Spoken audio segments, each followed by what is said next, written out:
Hello friends और welcome back to my channel. बहुत दिनों के बाद ये लाइन बोल रही हूँ, यानी ऑलमोस्ट 1 महीना हो चुका है मैंने वीडियो पोस्ट नहीं किया है। आप सब सोच रहे होंगे आरती कहाँ है। मैं बिजी थी मेरे इंस्टाग्राम ऑर्डर्स पे, जो ना कि सिर्फ इंडिया से आ रहे थे बल्कि अब्रॉड से भी आ रहे थे, यानी वर्ल्ड वाइड मैंने शिप किया है इस बार। ज़रूर मेरा इंस्टाग्राम पेज चेक करें दिवाली डेकोर आइटम्स के लिए, जो बजटेड भी है और बहुत ज़्यादा आपको अच्छे लगने वाले हैं। अच्छा, एक गुड न्यूज़ देना चाहती हूँ कि मेरे पास आ चुका है एक play button. Yes, this is the third play button. Artist corner channel का प्ले बटन है। इस पे भी मुझे हमारे मतलब हो चुके हैं 1 lakh followers, 1 lakh family members. जी हाँ friends, thank you for your love and support. तो मेरे पास अब हो चुके हैं 3 प्ले बटन। बट हालांकि आजकल मैं यूट्यूब पे ज़्यादा ध्यान नहीं दे रही हूँ, बट दिवाली का टाइम था तो आप सबको अकेला नहीं छोड़ सकती। साफ सफाई के साथ दिवाली की जो सारी नाश्ते हैं वो भी बनाएंगे, साथ ही में कुछ मिठाई बनाएंगे जो क्विकली बन जाएंगी। ऐसे ही टिप्स एंड ट्रिक्स के साथ आपसे recipe and home cleaning tips भी शेयर करूंगी।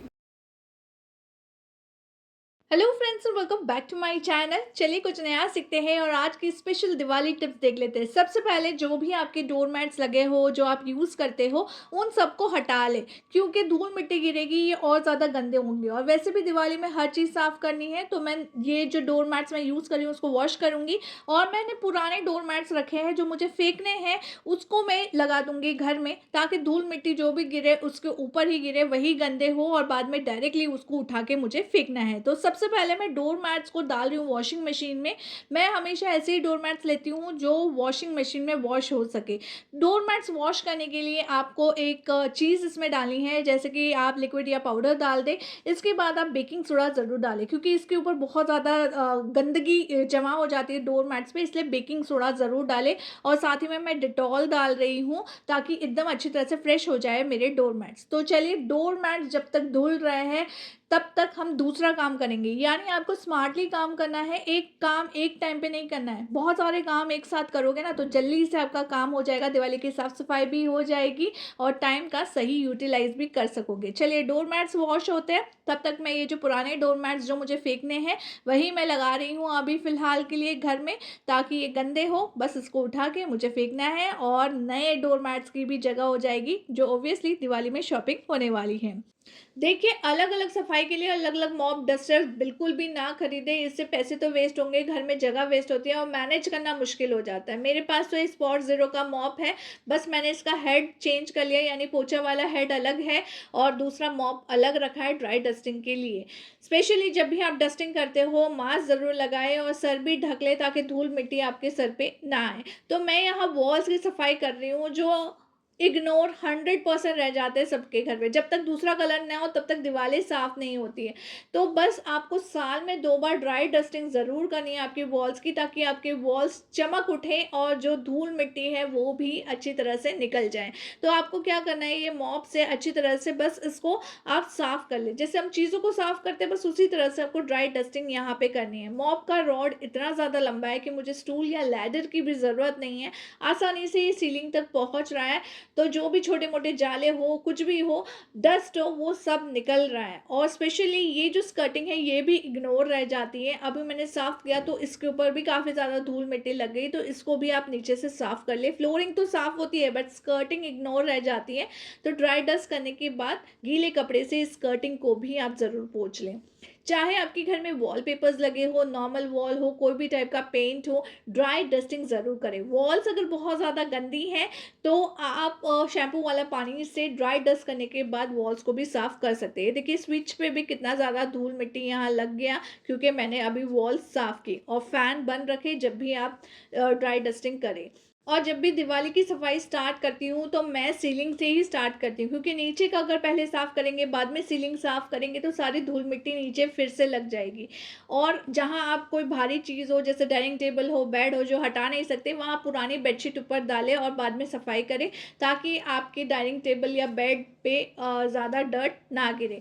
ये पेंटिंग वगैरह मैं बाद में साफ़ करूँगी, काफ़ी बड़ी है तो मैं अपने हस्बैंड की हेल्प लूँगी इसमें। और देखिए ये मॉप आराम से लाइट्स तक भी पहुँच रहा है, फॉल सीलिंग भी अच्छी तरह से साफ़ हो चुकी है पूरे घर की। इसके बाद अब मैं जा रही हूँ अपने फ़ैन साफ़ करने। पूरे घर के मैं फ़ैन एक ही साथ साफ़ करूँगी, यानी पहले मैं ऊपर का जो सारी चीज़ें ना वो सब साफ़ करने वाली हूँ।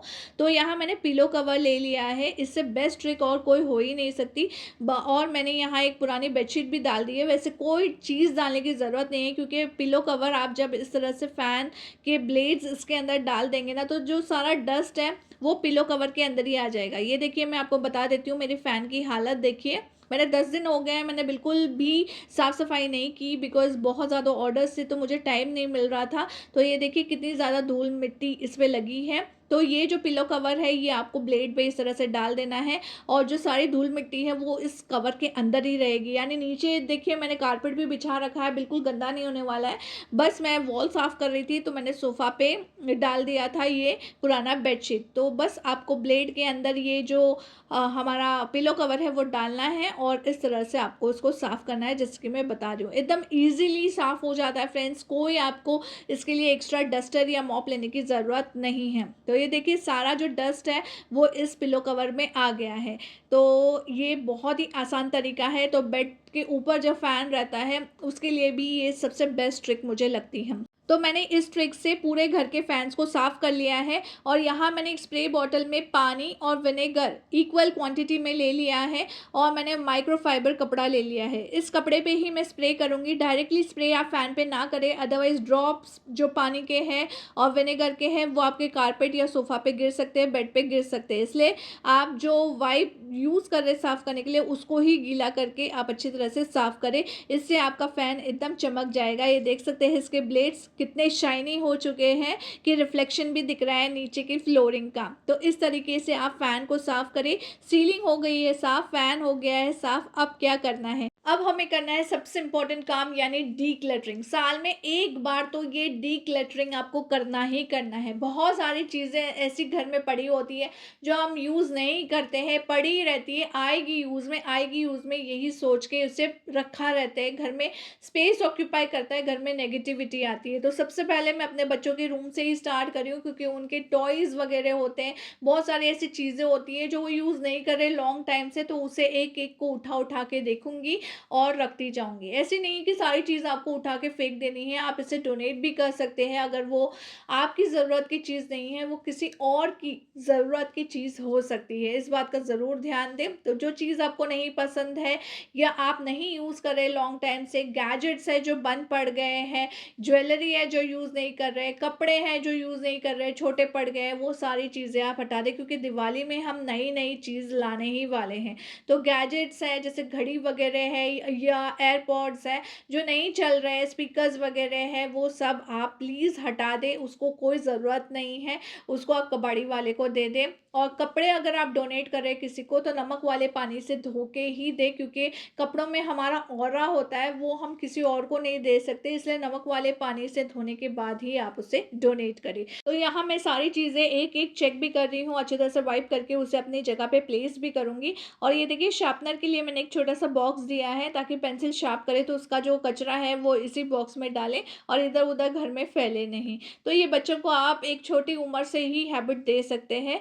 तो यहाँ ये देखिए अभी मेरी डॉटर को बहुत ज़्यादा पढ़ने का शौक है, तो इतनी ज़्यादा नॉवेल स्टोरी बुक सब है, तो इसको मैं सबको अच्छी तरह से साफ़ करूँगी, हर एक चीज़ को निकाल के मैं साफ़ करूँगी। और ये देखिए नेट बैग मैंने यहाँ क्यों लगाई है, क्योंकि इसमें मैं हमेशा कपूर भर के रखती हूँ, हर 10-15 दिन में इस कपूर को मैं रिफ़िल करती हूँ। इससे आपको एयर फ्रेशनर की ज़रूरत नहीं पड़ेगी, और इससे बहुत अच्छी खुशबू तो आती है, और सर्दी खांसी जैसी बीमारियां भी नहीं होती हैं, और रूम की एयर भी प्यूरिफाई होती है, घर में पॉजिटिविटी आती है। तो मेरे घर में हर एक कोने में एक एक इस तरह से नेट बैग आपको छोटी छोटी पोटलियाँ मिलेगी, जिसमें मैं कपूर रखती हूँ, और हर 10-15 दिन में उसको रिफ़िल करती रहती हूँ। तो चलिए अब सारी बुक्स को मैं निकाल के अच्छी तरह से बुक्स को भी डस्टिंग करूँगी, और जो सारा एरिया है उसको भी मैं डस्ट करूँगी। अगर ये बहुत ज़्यादा गंदा है आपका लैमिनेट वगैरह, तो आप थोड़ा-सा इस सॉल्यूशन में जो डिश वॉश है वो भी ऐड कर सकते हैं। तो सारी चीज़ों को अच्छी तरह से पोंछ-पोंछ के रखूँगी, जो चीज़ नहीं ज़रूरत उसको आप ज़रूर हटाएँ।